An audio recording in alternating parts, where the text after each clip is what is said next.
Hello everyone, आज की video में हम लोग सीखेंगे प्रतिस्थापन विधि से दो चर वाले रैखिक समीकरण को हल करना। तो चलिए हम वीडियो को शुरुआत करते हैं।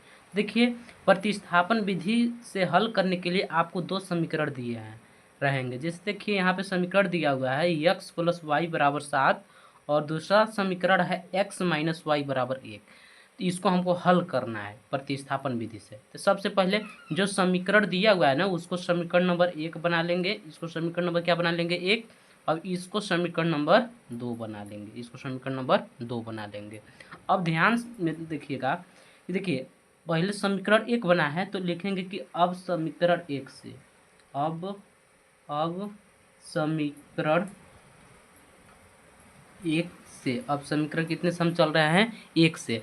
हम समीकरण 1 से चलते हैं तो समीकरण 1 से चलने के लिए एक बार समीकरण 1 को हम उतार देंगे।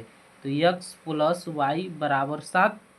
यहाँ से आप चाहे तो x का मान निकाल लीजिए, चाहे तो y का मान निकाल लीजिए। तो हम चलिए यहाँ पे x का मान निकालते हैं।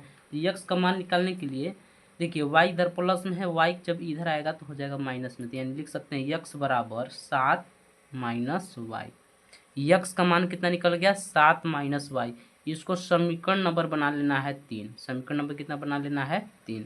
अब ध्यान से देखिए कि जो यहाँ से यक्स का मान निकला है ना, यक्स का मान हम समीकरण 2 में रख देंगे। यक्स का मान किस में रख देंगे? समीकरण 2 में रख देंगे। लिखेंगे क्या? लिखेंगे कि यक्स का मान समीकरण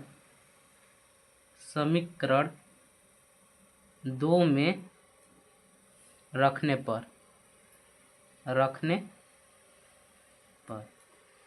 अब देखिए समीकरण 2 हमारा है x माइनस वाई बराबर 1। तो यहाँ पे लिख लेंगे समीकरण 2 हमारा x माइनस वाई बराबर 1। तो यहाँ पे लिख लेंगे x माइनस वाई बराबर 1। अब यहाँ पे देखिए x बराबर रखना है 7 माइनस वाई। यहाँ पे क्या रखना है? x बराबर 7 माइनस वाई। तो x के जगह पे हम लिख लेंगे 7 माइनस वाई और फिर पहले से माइनस वाई है तो यहाँ पे लिख लेंगे माइनस वाई बराबर 1। अब देखिए 7 इधर प्लस में है, 7 इधर को हम 7 को इधर ले आएंगे।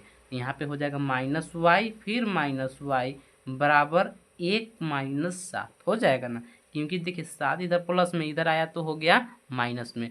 अब यहाँ से हम हल करके y का मान निकालेंगे। देखिए माइनस माइनस होता है प्लस, क्या होता है? माइनस माइनस होता है प्लस, यानी ये जुट जाएगा। तो y प्लस वाई, एक y और एक ठो y, तो हो जाएगा 2y। अब देखिए इसमें माइनस का चिन्ह लगेगा, यहाँ पे हम माइनस का चिन्ह लगा देंगे। बराबर 1 में से 7 नहीं घटेगा, ठीक, हम 7 में से घटाएंगे तो -6 बचेगा। अब देखिए यहाँ पे -2 है, यहाँ पे -6 है, तो हमको y का मान निकालना है। तो y बराबर हम लिख सकते हैं -6 बट्टे में -2, क्योंकि जो -2 है y के साथ गुणा कर रहा है। जब इसको इधर भेजेंगे तो आ जाएगा बट्टे में, यानी भाग करने लगेगा। तब इसको हमको हल करना है। तो चलिए हल करते हैं। माइनस से माइनस कट गया, 2 एकम 2, 2 तिया 6, यानी जो y का मान निकला, y बराबर हमारा मान निकल गया 3 बट्टे में 1, यानी इसको केवल लिख सकते हैं 3। y का मान कितना निकल गया हमारा? y बराबर 3 निकल गया। देख सकते हैं y का मान हमारा कितना निकल गया? y का मान 3।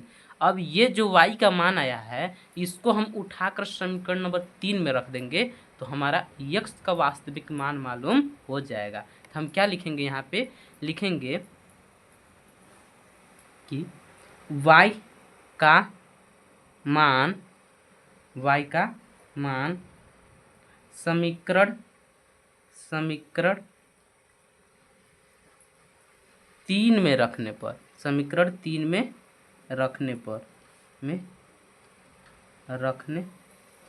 पर देखिए समीकरण 3 है x बराबर 7 माइनस वाई। तो यहाँ पे हम लिख लेंगे x बराबर 7 माइनस वाई।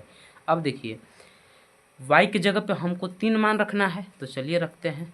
x बराबर 7 माइनस वाई की जगह पे 3। 7 में से जब 3 घटाएंगे तो कितना बच जाएगा? x बराबर 7 में से 3 घटा देंगे 4, यानी x का मान कितना निकल गया? 4। और y का मान कितना निकल गया? 3।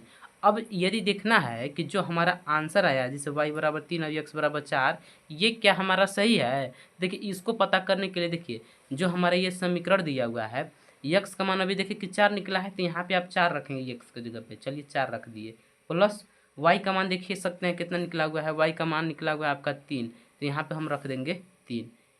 अब देखिए जब जोड़ेंगे, जैसे इधर 7 है, इधर भी जोड़ेंगे तो क्या 7 के बराबर आता है, देखिए 4 + 3 7, अब इधर भी 7, यानी हमारा आंसर सही है। उम्मीद करते होंगे कि आपको प्रतिस्थापन विधि आया होगा समझ में।